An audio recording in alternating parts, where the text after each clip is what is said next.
Malumunuz olduğu üzere son 3-4 gündür özellikle Epstein dosyalarının Amerikan Adalet Bakanlığı tarafından açıklanmasıyla son 3-4 gündür dünya kamuoyunu en üst perdeden meşgul eden Epstein dosyaları söz konusu. Tabii bu dosyaları, herkesin bu dosyaları konuşmasının sebebi birçok alana hitap etmesinin ve çok farklı yapıları barındırmasının, çok farklı konuları barındırmasından kaynaklı. Özellikle özete baktığınız zaman isimler, olaylar ve mağdurlar ön plana çıkmakta. İsimler dediğimiz zaman iş dünyasından, siyasetten, spordan birçok ünlü ismi biz burada görüyoruz. Olayın tabii kamuoyu daha çok magazinsel boyutuna odaklanmış durumda.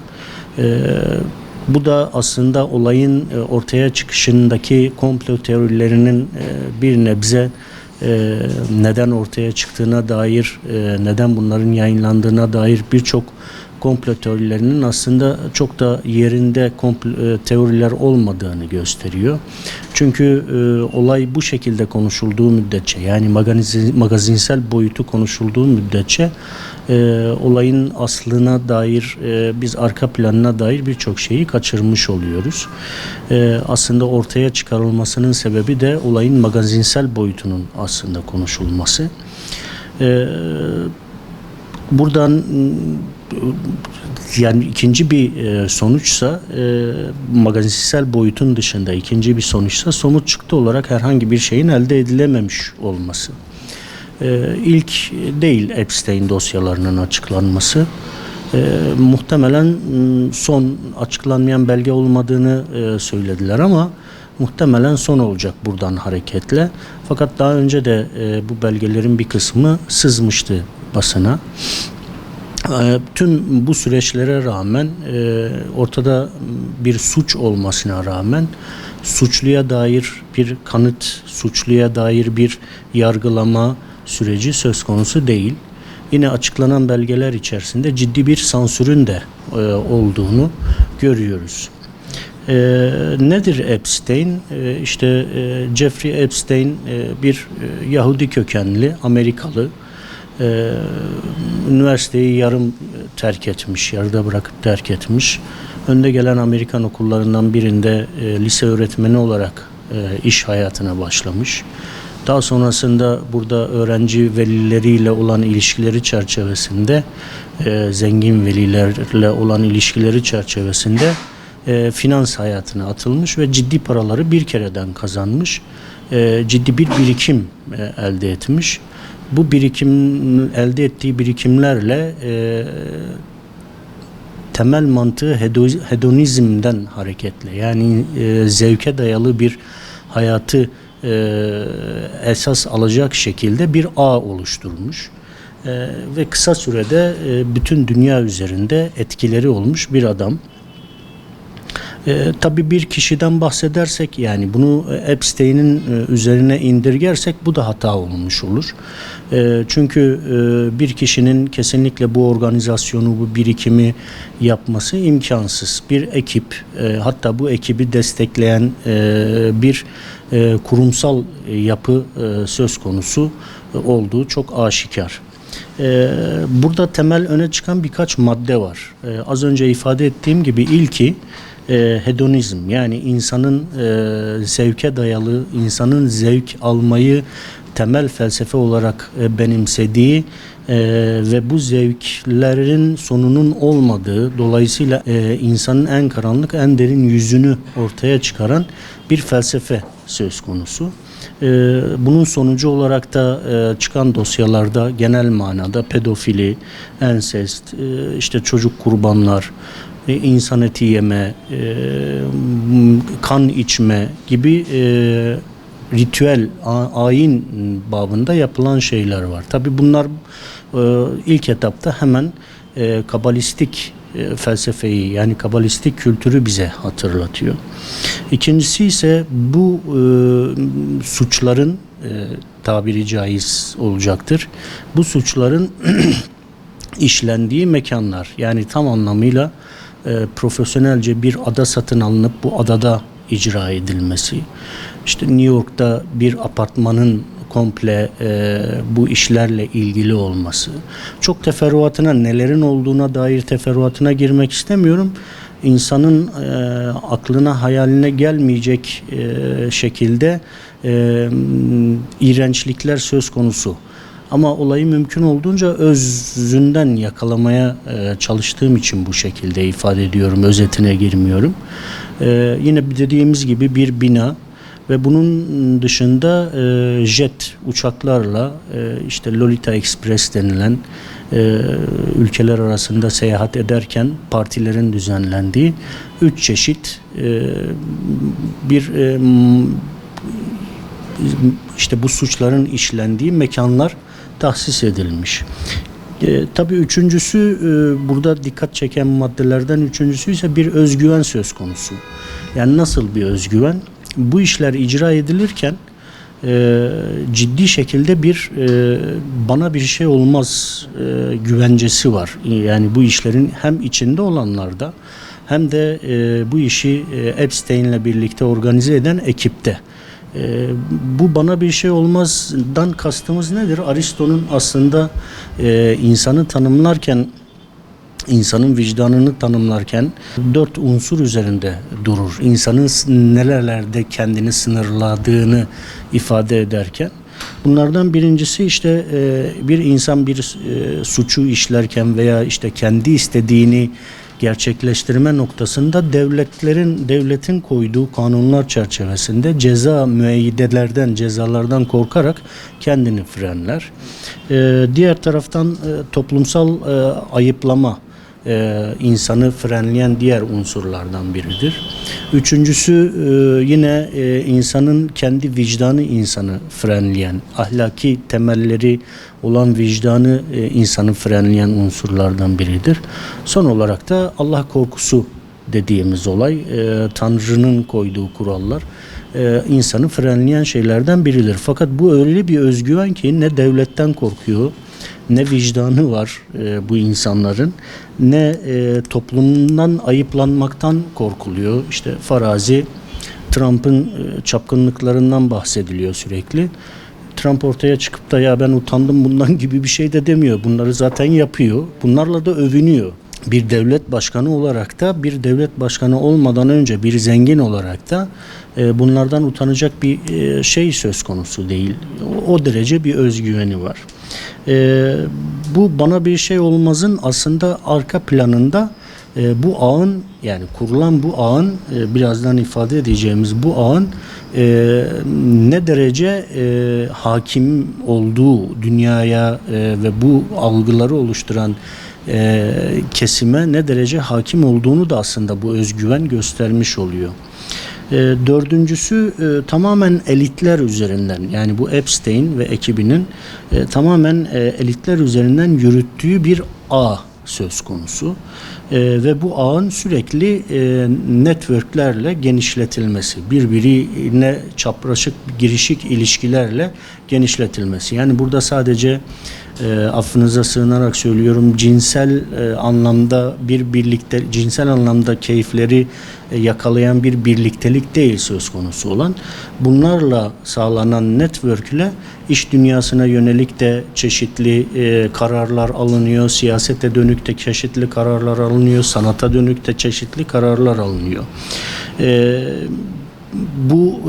Bu da işin tamamen istihbari boyutunu aslında göstermiş oluyor. Yani dünyadaki sanat camiasını, siyaseti, sporu, iş ve finansı tamamen nasıl organize edildiğini aslında gösteriyor. Olayın vehametini anlamak açısından söylüyorum. Yine isimlere çok girmek istemiyorum, teferruatlara, ama öyle bir ağdan bahsediyoruz ki düşünün ki bugün süper güç olarak kabul edilen Amerika'nın son 5 tane başkanı, ki Epstein'in zaten hayatı çerçevesinde ancak bu kadarını ifade edeyim. Son 5 Amerikan başkanının çok ciddi şekilde bu dosyalarda isimleri var. işte George Baba Bush'un bir eşcinsel ilişki, hatta işte işkenceye varan bir eşcinsel ilişkisi söz konusu. Bill Clinton hakeza birçok pedofilik durumunun söz konusu olması. Hakeza işte Trump az önce ifade ettiğimiz gibi. Siyasetin Joe Biden hakeza daha önceki belgelerde ciddi görselleri ortaya çıkmıştı. Yani olayın vehametini anlama açısından siyaseti ve uluslararası siyaseti ne kadar etkilediklerini görmek açısından son 5 Amerikan başkanının da olayın içinde olduğunu net bir şekilde söylemek lazım.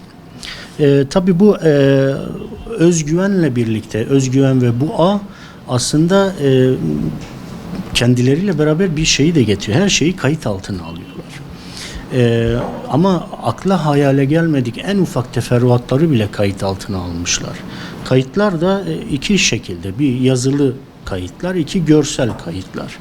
İşte 3 milyonun üzerinde belge, mailleşmelerin, sair şeylerin olduğu 3 milyonun üzerinde bir belge söz konusu. 180 binin üzerinde fotoğraf söz konusu. 2000'in üzerinde video kaydı söz konusu.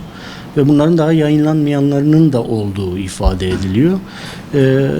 Ve bu özgüven, işte bunların hepsinin kayıt altına alınması, yine bunun şantaj demek istemiyorum aslında. Şantaj çok basite indirgemiş olur. Şantaj birine sizin kendi diyelim ki elinizde birine dair bir suç unsuru olur.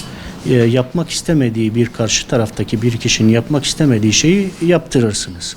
Ama burada böyle bir durum söz konusu değil. Geniş bir tarihe, yani tarihi geçmişi olan, geniş bir skalası olan ve ciddi anlamda suç barındıran